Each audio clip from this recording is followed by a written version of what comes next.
जय हिंद, वंदे मातरम। स्वागत है आप सभी का हमारे YouTube channel Vineet Gurukul academy पर। आज हम सभी ज्योग्राफी के नेक्स्ट श्रृंखला पर पहुंचे हैं, जहां आपको पिछले कुछ एग्जाम में पूछे गए प्रश्नों की एक श्रृंखला मिलेगी, जो आपके एग्ज़ाम की तैयारी में हेल्पफुल होगी। इस सीरीज में हम 100 सीरीज करने चल रहे हैं। पिछली सीरीज में हमने 15 क्वेश्चन किया था। इस सीरीज में भी आप 15 क्वेश्चन की एक सीरीज पाएंगे, जो कई एग्जामों में पूछा भी गया है और पूछे जाने की संभावना भी बनी रहती है। ऐसे क्वेश्चन के एक श्रृंखला दी जा रही है। ये आप लोग बेहतर ढंग से इसको पढ़िए, तैयारी करिए। चलते हैं अपने टॉपिक पर। पहला क्वेश्चन आपको पहले यहाँ पे दिया गया है। आप सभी को दिवाली की हार्दिक शुभकामनाएं। दिवाली धमाका एपिसोड कह सकते हैं आप। श्रृंखला से चल रही है। बहुविकल्पीय प्रश्न नंबर 1, दो पहाड़ी क्षेत्रों के बीच मैदानी भाग को क्या कहा जाता है? क्वेश्चन तो देखने में बड़ा सरल लग रहा है, लेकिन ऑप्शन भी आप सामने हैं। फर्स्ट, दून, चौर, मन, दियरा। अब मेरे इस क्वेश्चन में आप देखते होंगे कि जो ऑप्शन होते हैं उनको भी डिफाइन कर देते हैं। तो कम से कम आप एक क्वेश्चन का आंसर दे के मत हटा करिए। क्वेश्चन का आंसर पढ़ के आप उसके बाद जो डिफाइन शब्द लिख नीचे जो उसका डिस्क्रिप्शन दिया गया है, डिफाइन किया गया है, उसको देख लिया करिए, क्योंकि जो इसके ऑप्शन होते हैं उनको भी डिफाइन किया जाता है। तो इस दो पहाड़ी क्षेत्रों के बीच मैदान को दून कहा जाता है। तो नीचे डिफाइन किया गया है, दो पहाड़ी क्षेत्रों के बीच मैदानी भाग को दून कहा जाता है, जैसे देहरादून, आपका उत्तराखंड का देहरादून। चौर जो है, सोहतों में छिछला पानी लग जाने को चौर कहते हैं। नदियाँ जब रास्ते बदलती हैं तो झील या मन का निर्माण करती हैं। मन क्या है? तो जब नदियाँ अपना रास्ता बदलती हैं तो झील या मन का निर्माण करती हैं। और जलीय क्षेत्र में उठा हुआ भाग दियरा के नाम से जानते हैं। चारों तरफ बाढ़ का पानी लगता हो, इसमें खासियत है बाढ़ का पानी लगता हो और एक टीला का भाग ऊपर बच जाता हो, जहाँ पर बाढ़ का पानी ना पहुँच पाता हो, तो इसको कहते हैं दियरा। क्वेश्चन नंबर 2, विश्व का सर्वोच्च शांत ज्वालामुखी है? ऑप्शन है फ्यूजियामा, एकांकागुआ, क्राकाटोआ, एटना। तो उत्तर है इसका एकांकागुआ। शांत ज्वालामुखी के प्रमुख उदाहरण कोह सुल्तान व देवबंद, ये ईरान में है। कई बार एग्जाम में पूछा गया है ईरान का ज्वालामुखी एग्जाम्पल। तो ईरान का कोह सुल्तान व देवबंद है। शांत ज्वालामुखी में पोपा ज्वालामुखी, ये म्यांमार में है। किलिमंजारो तंजानिया में है। चिम्बाराजो दक्षिणी अमेरिका में स्थित है। और एकांकागुआ जो इस विश्व की सबसे शांत ज्वालामुखी है, वो सबसे अधिक ऊंचाई पर स्थित शांत ज्वालामुखी है। मतलब विश्व का सबसे शांत ज्वालामुखी तो है ही है एकांकागुआ, लेकिन इसके ध्यान और देने हैं कि विश्व की सबसे अधिक ऊंचाई पर स्थित है शांत ज्वालामुखी एकांकागुआ।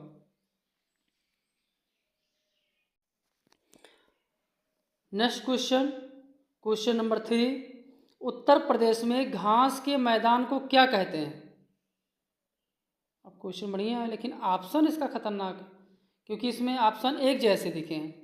ऑप्शन है कयाल, सेकंड है पयाल, थर्ड है पयार।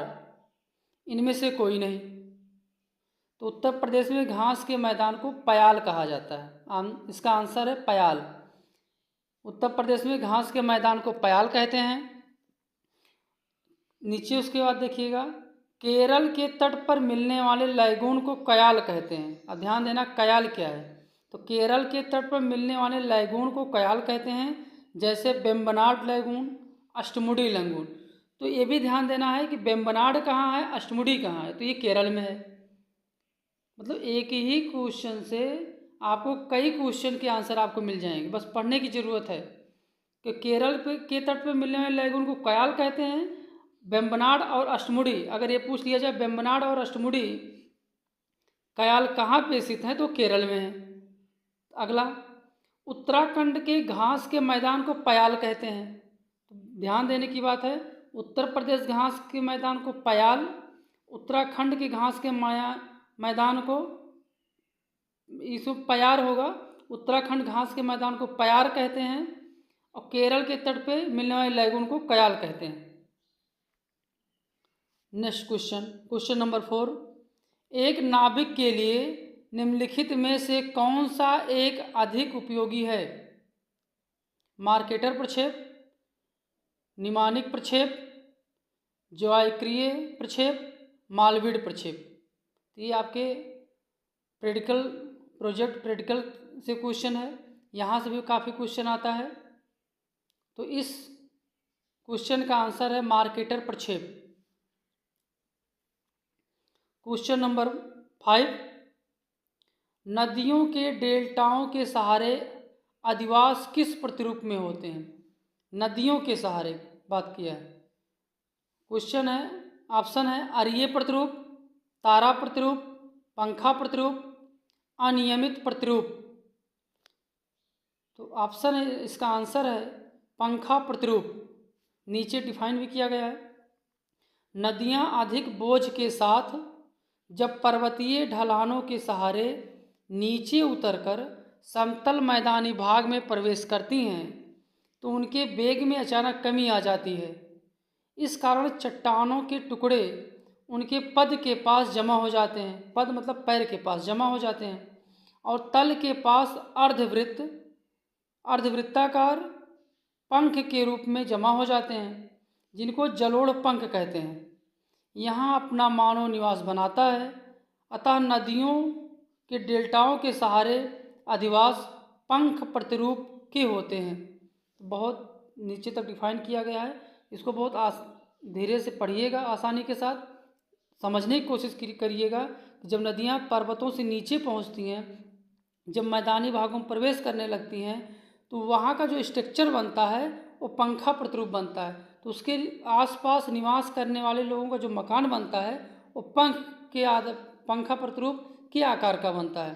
जैसे जब गंगा जी पहाड़ों से नीचे उतर रही होती हैं तो ऋषिकेश के आसपास का जो क्षेत्र है और देहरादून ऋषिकेश के आसपास जो नीचे क्षेत्र है जहाँ पे मैदानी भाग का धीरे धीरे प्रवेश शुरू हो जाता है, ऐसे क्षेत्रों का जो अधिवास है वो पंखा प्रतिरूप का अधिवास है। क्वेश्चन नंबर 6, सुंदरवन किस प्रकार का वन है? ये तो क्वेश्चन आसान है, लेकिन ऑप्शन ज्वारीय वन, मानसूनी वन, उष्णकटिबंधीय वन, शंकुधारी वन। तो इसका आंसर है ज्वारीय वन। डिफाइन है, ज्वारीय वन भारत के 6740 वर्ग किलो क्षेत्र में विस्तृत है। इसमें मुख्यतः गंगा, महानदी, गोदावरी, कृष्णा, कावेरी नदियों के डेल्टा क्षेत्र एवं अंडमान निकोबार द्वीप समूह के भूभाग सम्मिलित हैं। इसे मैंग्रोव वन भी कहते हैं। सुंदरवन पश्चिम बंगाल के डेल्टाई क्षेत्र में स्थित है। तो सुंदरवन किस प्रकार का वन है? ज्वारीय वन। डिफाइन वाला शब्द उसको बारीकी से पढ़िएगा और कॉपी में नोट करते चलिएगा। क्वेश्चन नंबर 7, निम्नलिखित में से किसका एल्बिडो उच्चतम है? पछाव मेघ का, कपासी वर्षी मेघ का, गलनशील हिम का, बालू का। तो इसका उत्तर है गलनशील हिम। नीचे डिफाइन किया गया है, किसी भी सह को प्राप्त होने वाली सूर्य तप की मात्रा एवं उसी सतह से परिवर्तित की जाने वाली मात्रा के बीच अनुपात एल्बिडो कहलाता है। गलनशील हिम का एल्बिडो उच्चतम होता है क्योंकि यहाँ सूर्य तप के तापमान की अधिकता होती है जिसके कारण हिम पिघलता है। तो जो डिफाइन शब्द है उसको लिखा करिए, चाहे उसका स्क्रीनशॉट रखिए, जब आपको टाइम मिले तो आप उसको लिखिए, क्योंकि क्वेश्चन आंसर से ज़्यादा जो आपका नीचे डिफाइन किया गया है ये काफ़ी इंपॉर्टेंट है, ये आपके क्वेश्चन को क्लियर कर देता है। क्वेश्चन नंबर 8, दक्षिणी भारत के सर्वोच्च शिखर का नाम है? तो लगभग यहाँ में पूछा जाता है, लगभग लोगों को याद भी होगा। ऑप्शन है डेटा बेटा, डोटाबेटा, महेंद्रगिरी, महाबलेश्वर, अनायमुड़ी। तो ये तो आप एक क्वेश्चन पढ़ेंगे, आंसर देंगे तो यह क्वेश्चन लगभग आंसर सबको याद होगा। तो दक्षिण भारत का सर्वोच्च शिखर हो गया अनायमुड़ी। लेकिन जो डिफाइन किया गया इंपॉर्टेंट यहाँ पे है कि अनायमुड़ी किस पहाड़ी पे है। तो यहाँ लिखा है पालनी की पहाड़ियों में स्थित अनायमुड़ी शिखर दक्षिण भारत का सबसे ऊंचा शिखर है, जिसकी ऊंचाई 2695 मीटर है। तो इसकी ऊंचाई भी यहाँ पे दिया गया है। नेक्स्ट देखिए, नीलगिरी में स्थित रोटावेटर, या यहाँ लिख दिया डोटावेटर ना, डोटावेटर का दूसरा स्थान है, जिसकी ऊंचाई 2637 मीटर है। नेक्स्ट, महाबलेश्वर की ऊंचाई 1436 मीटर है। और अगला है महेंद्रगिरी की ऊंचाई 1501 मीटर है। ये पूर्वी घाट का सर्वोच्च शिखर है। ध्यान देना, पश्चिमी घाट और पूर्वी घाट। तो महेंद्रगिरी की पहाड़ी पूर्वी घाट पर स्थित है। Next question, question number 9, anemometer का प्रयोग क्या नापने हेतु किया जाता है? ऑप्शन है वायुदाब, तापक्रम, समुद्री धाराओं की गति, पवन की गति। उत्तर है पवन की गति। तो एनीमोमीटर का प्रयोग क्या हो रहा है? पवन की गति मापने के लिए। नीचे डिफाइन किया गया है, एनीमोमीटर का उपयोग पवन की गति नापने के लिए किया जाता है।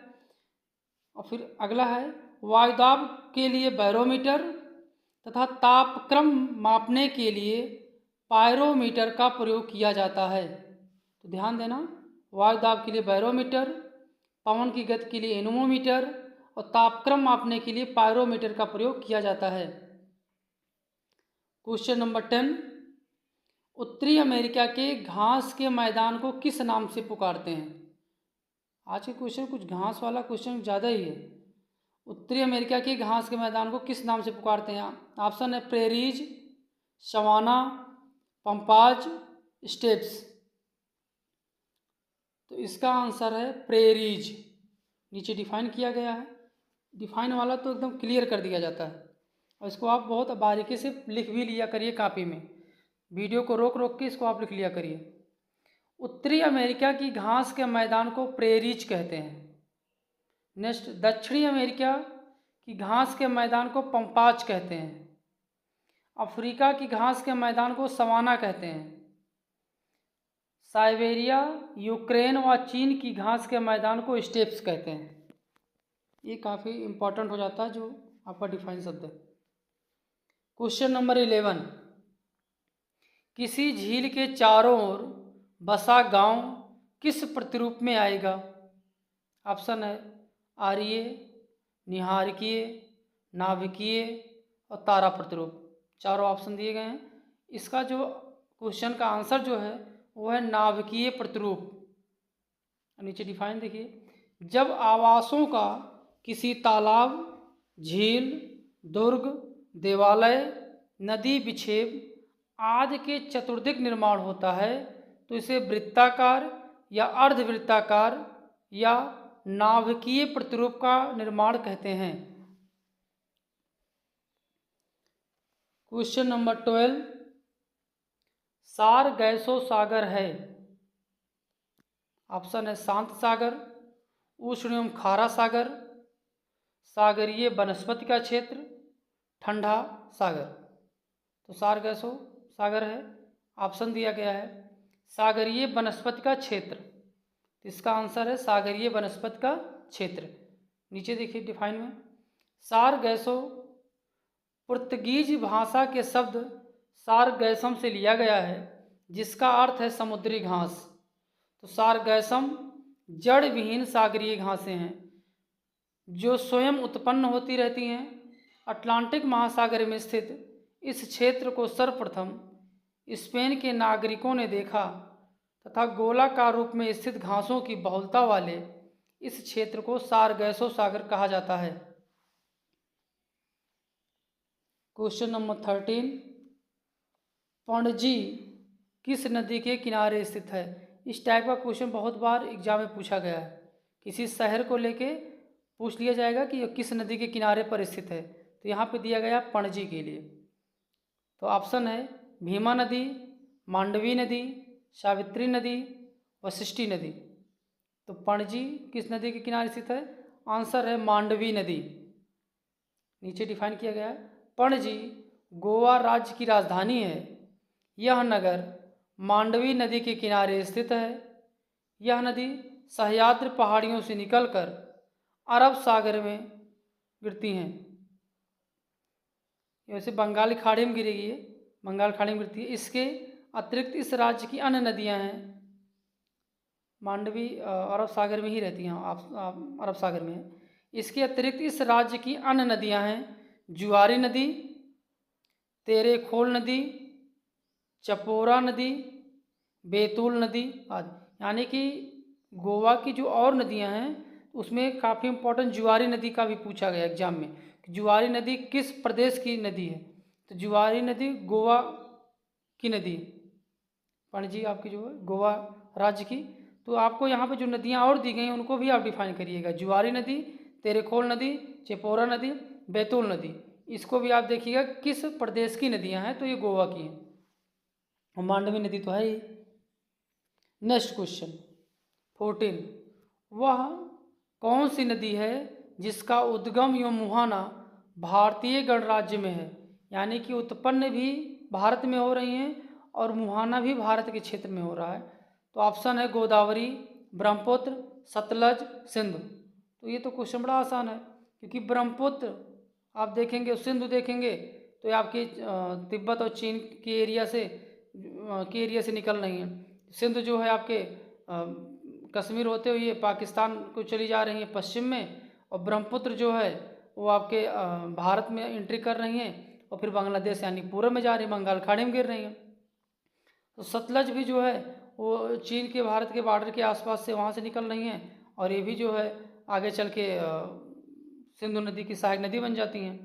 तो लेकिन इसमें जो बढ़ रही गोदावरी, तो इसका आंसर जो है वो गोदावरी है। तो गोदावरी नदी का उद्गम मुहाना भारतीय गणराज्य में है। यह प्रायद्वीपीय पठार यानी कि दक्षिण भारत के साइड की प्रायद्वीपीय पठार की सबसे बड़ी नदी है। इसकी लंबाई 1465 किलोमीटर है।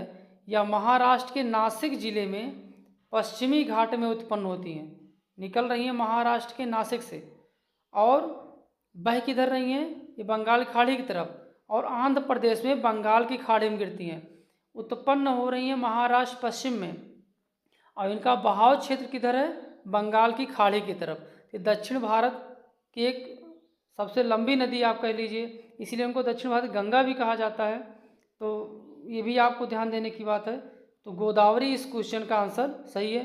तो गोदावरी प्रायद्वीपीय पठार से है, लंबाई 1465 किलोमीटर है, महाराष्ट्र के नासिक जिले से निकल रही हैं, पश्चिमी घाट से निकल रही हैं और आंध्र प्रदेश के पूर्वी घाट साइड में बंगाल की खाड़ी में जाके गिरती हैं। नेक्स्ट क्वेश्चन और लास्ट क्वेश्चन, महाद्वीपों और महासागरों की उत्पत्ति की चतुष्फलक सिद्धांत किससे संबंधित है? ऑप्शन है Lothian Green, Holmes, Wagner, Taylor. और ये क्वेश्चन पहले भी पढ़ाया जा चुका है किसी वीडियो में। तो इसमें लिखा हुआ नीचे, इस प्रश्न का उत्तर पहले किसी वीडियो में बताया जा चुका है, इसलिए इस प्रश्न का उत्तर आप कमेंट बॉक्स में दीजिए। आप अगर पढ़े रहे होंगे तो आपका एक प्रकार से समझ लीजिए टेस्ट भी है एक क्वेश्चन से कि इस क्वेश्चन का आंसर क्या होगा, इसे आप कमेंट बॉक्स में बता दीजिए। क्योंकि ये क्वेश्चन पहले हम किसी वीडियो में हमने रिपीट किया है। आप अगर लगातार पढ़ रहे होंगे, देख रहे होंगे तो इस क्वेश्चन का आंसर आपको मिल जाएगा। इसी के साथ ये 15 क्वेश्चन की श्रृंखला यहाँ समाप्त होती है।